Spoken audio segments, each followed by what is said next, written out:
आज हम अध्ययन करेंगे वैद्युत धारा का। तो वैद्युत धारा किसको कहते हैं? जैसे कि ये लिखा गया है, प्रायः आवेश के एक क्षेत्र से दूसरे क्षेत्र में प्रवाह को ही धारा कहा जाता है। अब किसी भी चालक के अंदर दो तरह के आवेश होते हैं, एक होता है ऋणात्मक आवेश और दूसरा होता है धनात्मक आवेश। प्रायः चालकों के अंदर ऋणात्मक आवेश या मुक्त इलेक्ट्रॉन ही गति करते हैं। अब मुक्त इलेक्ट्रॉन में दो तरह की गति होती है। एक, इसको यहाँ पर देख लेते हैं। ये एक चालक हमने दिखाया हुआ है।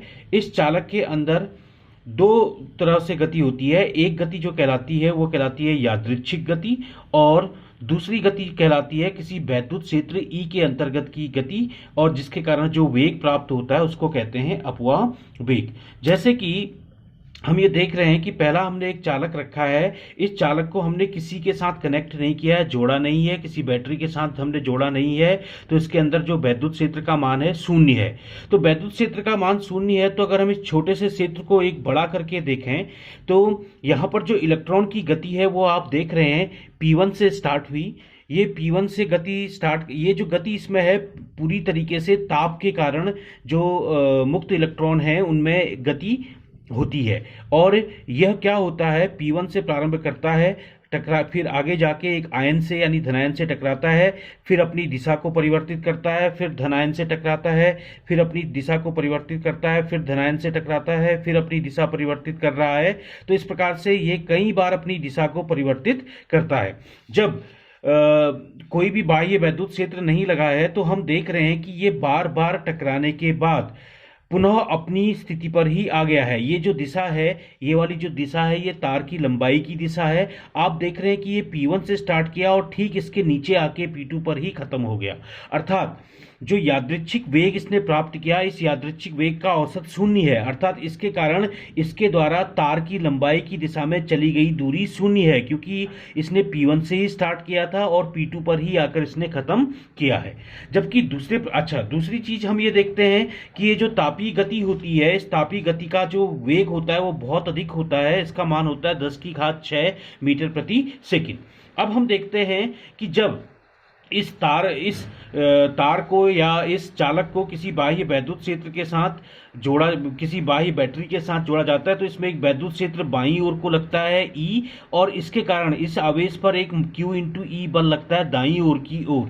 तो इसके कारण क्या होता है कि इस इलेक्ट्रॉन को दाईं ओर को एक बल खींचता है।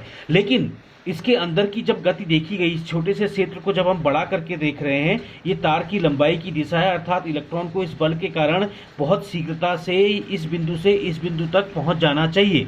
लेकिन होता क्या है कि जैसे ही हम इसको यहाँ पर देख रहे हैं कि जैसे ही हम इसको बाह्य क्षेत्र में रखते हैं, तो अब देखते हैं कि इसकी जो गति है वो पुनः जो गति है वो पुनः गति क्या होती है, ये बार बार जो इसके धनायंश होते हैं, बार बार इसमें त्वरण आता है। इस त्वरण के कारण ये आयन से टकराता है, और आयन से टकराने के कारण ये अपनी दिशा को बार बार बदलता रहता है, और P1 से स्टार्ट होके P2 पर यह खत्म हो जाता है। यहाँ पर आप देख रहे होंगे कि ये अब जब इसमें बाह्य वैद्युत क्षेत्र लगा यानी E का मान अशून्य है, तो इलेक्ट्रॉन तार की लंबाई की दिशा में बाएं से दाएं डेल्टा टी समय में एक सूक्ष्म दूरी Vd इंटू डेल्टा टी दूरी तय करता है, जो इस त्वरण A के कारण है। तो आप यहाँ पर देख सकते हैं चित्र में कि P1 से इसने अपनी मोशन को स्टार्ट किया था, और इसकी मोशन जो स्टार्ट खत्म हुई है P2 पर। हम देखते हैं कि P1 के ठीक नीचे न समाप्त होके इसने कुछ दूरी तय करी तार की लंबाई की दिशा में।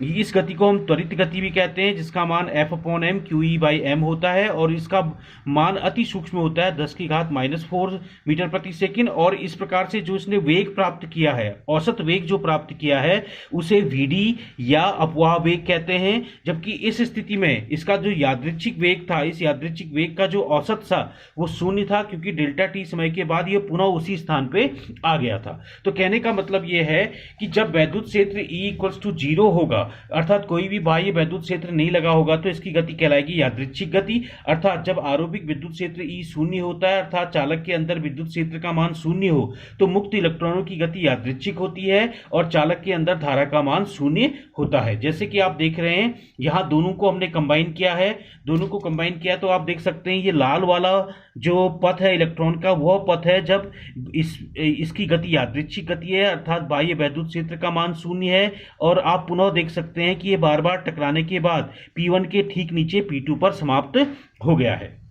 जबकि दूसरी गति आप देखें, ये वाला गति कब है, जब वैद्युत क्षेत्र हमने अप्लाई किया है नीले रंग के द्वारा, हम देख सकते हैं कि ये हर एक स्थान पर इससे कुछ आगे की ओर को बढ़ गया है, अर्थात ये भी एक प्रकार से बार बार टकरा रहा है आयन से और टकराने के बाद ये P2 डैश पर समाप्त होता है। और हम देखते हैं कि दूसरी वाली स्थिति में जब हमने बाह्य वैद्युत क्षेत्र लगाया है तो ये पुरानी वाली स्थिति से थोड़ा सा आगे गति करता है या कुछ विस्थापन को तय करता है।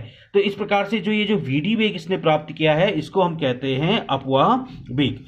दूसरा कंडीशन है जब चालक के अंदर वैद्युत क्षेत्र होता है, तो उस स्थिति में हम देखते हैं जब चालक के अंदर वैद्युत क्षेत्र E हो तो इलेक्ट्रॉन पर E के विपरीत एक बल लगता है -q × E, जिसके कारण त्वरण के अधीन इलेक्ट्रॉन गति करता है। और चालक के अंदर धन आयनों से प्रचुर टक्करों के कारण इलेक्ट्रॉन बार बार अपनी गति और दिशा भी बदलता है।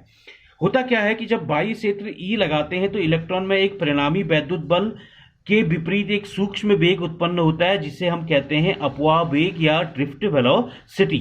इसमें आप देख रहे होंगे चित्र में, यहाँ पर भी आप चित्र में देख रहे होंगे कि ये जो देख रहे हैं कि चित्र में जब E ≠ 0 है तो इलेक्ट्रॉन P1 से चलकर P2 डैश पर पहुंचता है।